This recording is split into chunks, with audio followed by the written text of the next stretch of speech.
There's another guy that the Lions did not pass on in the first round and traded up for very similarly, same spot 1 year later, or 1 year before, excuse me, and that's J-Mo. Ever the lightning rod and polarizing player here in Detroit. I mean, you were talking about people telling you we should trade him for a fifth rounder. I'm just sick of his act. I'm just sick of the J-Mo act. Well, I mean, we're Are sick you about... so sick of it that you want to get rid of it? No, I'm being sarcastic. So you're not that being sick of it. I was going to say, man, because you were a staunch defender just a few months clearly ago. I'm being sarcastic. I'm tired of the Jameson Williams act, which is 82 yards and a touchdown. The greatest, it is what it is. The greatest thing that I saw out of J-Mo in that game had nothing to do with any plays. It was the antithesis of what I've seen from Caleb Williams, the inability to take constructive criticism. He came off that field and he looked Dan Campbell in the eyes and took all of it, the tongue lashing, and said, "Yep, you're right, coach. You're right, coach." But he had to take that tongue lashing. for sure. Come on now. But we've seen how many football players, especially diva wide receivers, get away from me. I don't want to hear that. I mean, hey, it was still yet another thing we have to talk about a week later about J-Mo. Yeah, that kind of it's in context of the game. It was early. I do get it, and I don't smile because yes, I'm going to defend Jameson Williams, but this is why I didn't want the personal attacks on his character or anything like that. Because by all accounts, he's always been a locker room guy. The team loves him, and he is easy. He's not hard to coach. Like if you come over there, you tell him, hey, you gotta cut this shit out. He's gonna do it, and then he goes. Dollar the ball. You're right. Sorry, Fox, too. Sorry, I got 3 shows here that I can cuss on, so I'm sorry. But yeah, it's just like, he's never been like a problem child in the locker room, and I always felt that was more important than what was going on the outside, especially considering if he's not beating up a woman or shooting people on the outside, then it is what it is. I get he does need to mature, he does need to be better in certain situations, but ultimately he's always been that guy in terms of being that locker room guy and being a guy that's very, very coachable. Terry, are you tired of the act, or No. are you excited by the play? Because he can play. That's right. And guess what? Some other stuff is going to come up where we're going to question this guy. Part of me says, when he gets 25, 26, or 27, he'll mature. But there's another part of me that says, this is who he is. Remember Dennis Rodman? That's who he is. Oh, my goodness. Remember Dennis Rodman here, winning rebounding titles, winning defensive players of the year. Yeah. This was a guy that stuck that finger up and pushed guys into the front stands and got technicals, and we loved him. We loved him. So what does it take? A championship for us to never care about what J-Mo does? Probably.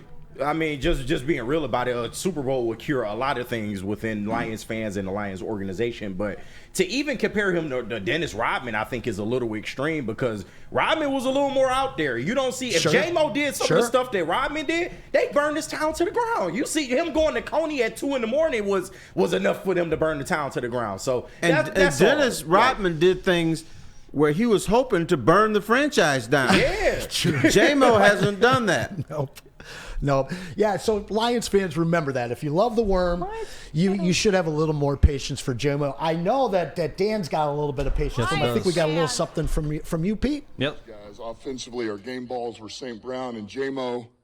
Both of those guys had huge games, and really it was probably J-Mo's best game he's had since he's been here. And I'm talking about from run blocking as well as the pass game, which everybody sees. So that was... The biggest thing for me is nothing that he did on the field. He was awesome. We've seen glimpses of him being awesome. We've seen other times where he doesn't really affect the game, but he still takes the top off that defense. Offensive coordinators or defensive coordinators have to scheme for him. They're losing sleep over him. For me, it was that moment with Dan Campbell. He was not walking away. He was listening intently. He was making eye contact. And again, he's very coachable. He's liked by the team. After something like that, when I see that kind of a response from a young guy manning up to his mistake and taking the lecture and moving forward, I have nothing to complain about. Okay, I must not be in the Christmas spirit. I'm not going to give him love for that. And here's why.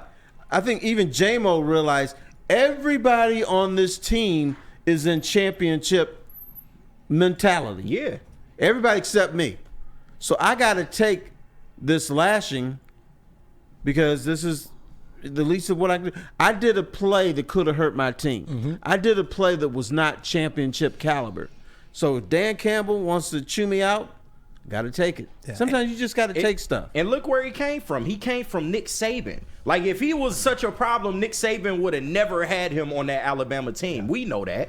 So I just think that, J-Mo, he does don't know about that, brother, because that dude was electric. Nick electric. Saban will put up with stuff. Yeah, well, true, but ultimately Nick Saban produces people that are not locker room problems. Can we say that? No. I tell you what, if J-Mo was running 4.940s, he would have been gone in a minute. All right, fair enough. But ultimately, fair enough. Ultimately, he has to realize that each week it's not him up on the podium apologizing; it's Dan Campbell. Right. And if you love this man, stop making him have to do that for you each and every week. Yeah, the heat of the moment type, because that's all this was. He was passionate, heat of the moment. Tariq Stevenson's been yapping at him since Thanksgiving. Right. That's why he burned his ass on that play. I'm sorry about the swear jar, but yeah, it's just he has to get better with that, because people are going to bait you, especially in the NFL. If they know they can get in your head, they will do everything to do that. So he does need to get better at that. I absolutely Lions are a juggernaut.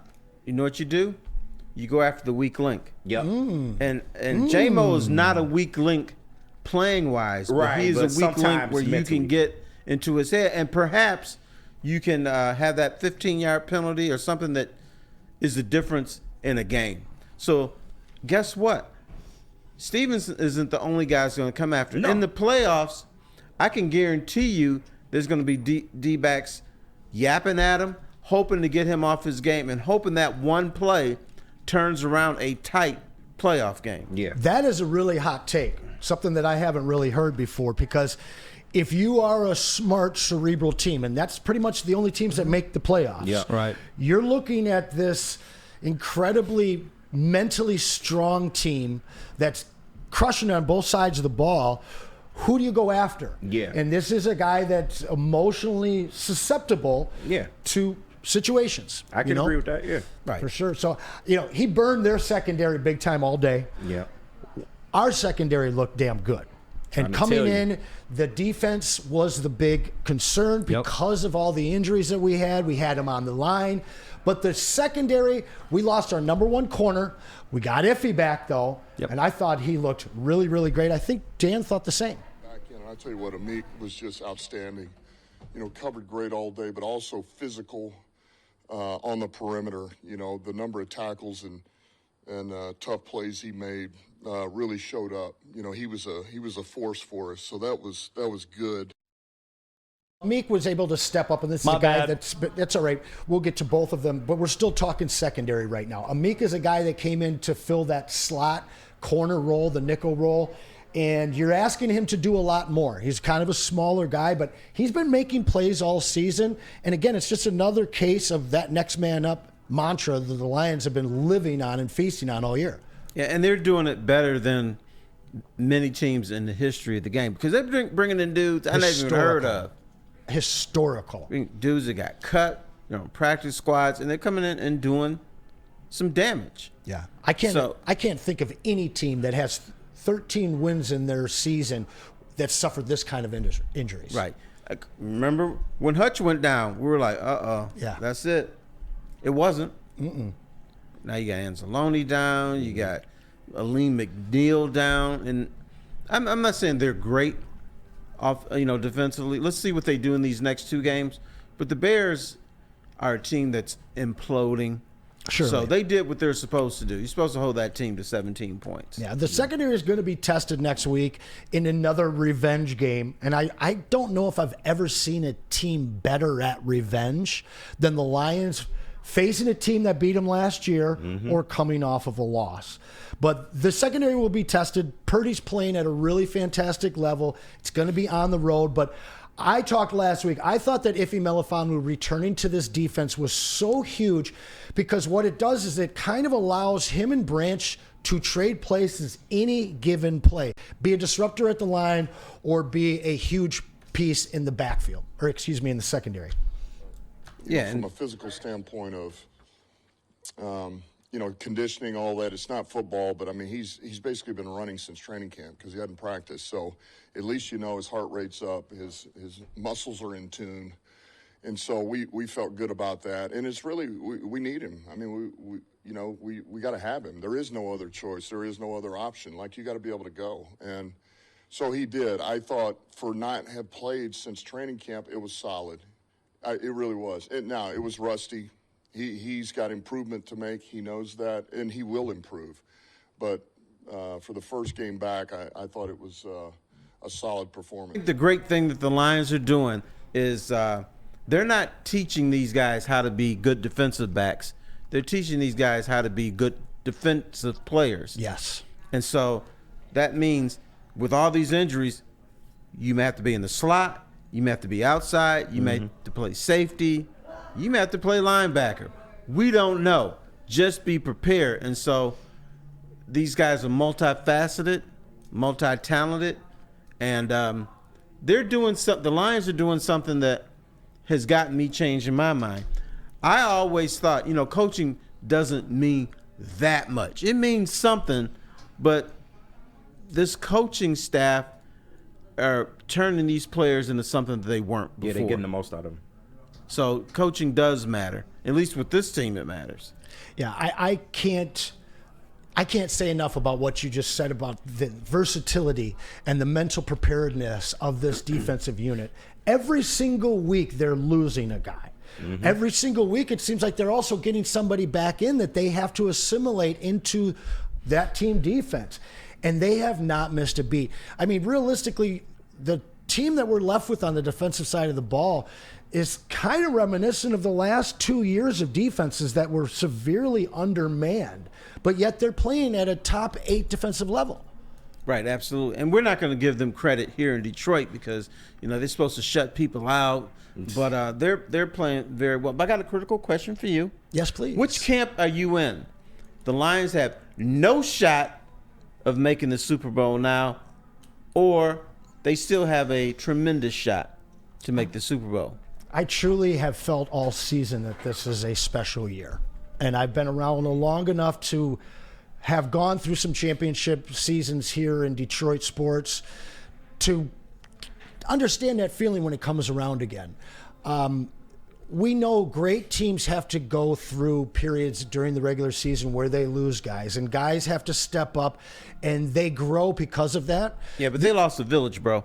Well, sure, but they're getting most of it back. They're getting most of it back. We might see Monty in the NFC final. We might see Hutch in the Super Bowl. The fact is that all these guys that have had to step up have become better players in this defense, even though it's undermanned. The guys that we have left are better for it. And to me, this has the feel of a team of destiny to me. No, absolutely. I think they still have a tremendous shot.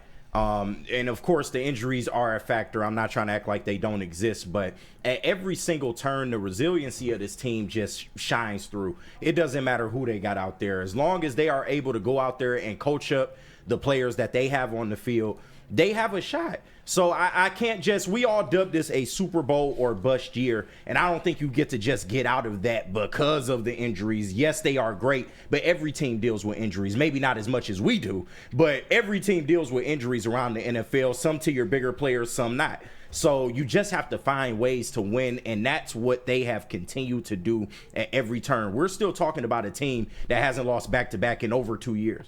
So, and I think that accounts for something. They've been here before. Now they've done that. Going into a playoff, they kind of know, how to face adversity. They went through it last year. They've been through adversity again this year. And I think they're primed for it, man. So I still think everything is in front of them until Jared Goff goes down. Knock on wood, he doesn't.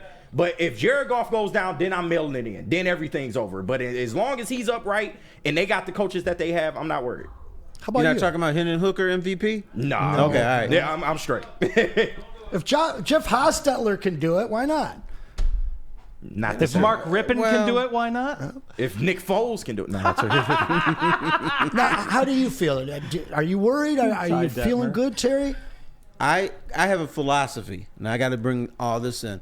An NFL team goes through 3 to 4 stages per season. They're not the same team that you start off with. They're not the same team as the middle of the season. Now with the Lions, what they're going through, they went through a first part of the season unbeatable. This is great. Unfortunately, they couldn't sustain that because of the injuries. Then they went through the injury stage. That's stage 2. Yep. Now we're in stage 3 where some people are coming back. That's right. Now stage 4 is going to be, hey, we've got more people coming back. Hey, this might be almost the team we saw the first stage of the season. Right. Almost. So that's why I'm not throwing in the white towel. And I know a lot of people throwing in the white towel. They see 16, 17 injuries. So that's it. Unlike Rocky. So speaking of guys that we have coming back, we might be seeing a little Germ and a little Glasgow. Hey, we need both. Do you expect Graham to be able to come back after Yes. a week off? Yep, I see Graham coming back. I think he's going to be ready to roll, and he's going to slip right back at left guard and start for us. It's going to be great. Are any people you see starting back this week at all? Like to, we'll see where Germ's at. He's somebody that's a potential candidate. Jalen Reeves-Maben. We started him last week. He got a practice or two. We're going to get him more this week, see how he feels, where it's at, and he is somebody that could potentially be brought. Germ would be a huge, huge addition to this team, not only on the defensive side of the ball, but he's awesome on special teams. Yeah. He's a leader out there. We're getting healthier. And as we talked about at the beginning of the show, we didn't suffer any injuries this last week. Right. Clap up for that. Amazing. We'll find something for you to talk about, Dr. Pierce. I tell you what scared me last game, seeing Tom Kennedy return punts. I was like, oh my God. We had a heck of a bet that we put together in the pregame show because we kind of went off on we got a little fandom for Tom Kennedy. Tom Kennedy's anytime touchdown on Sunday was plus 4,000. So we had a lot of fun with that bet during the pregame plus show. $4 million. Right. Plus 4,000. Chill on Tom Kennedy, man. Yeah. So Monday Night Football. Yes, sir. We are headed back to San Francisco. Yes, sir. We talked about It'll be a that. treat. It'll be a treat. I think they absolutely embarrassed them the same way that they did when they went to Dallas. How about you?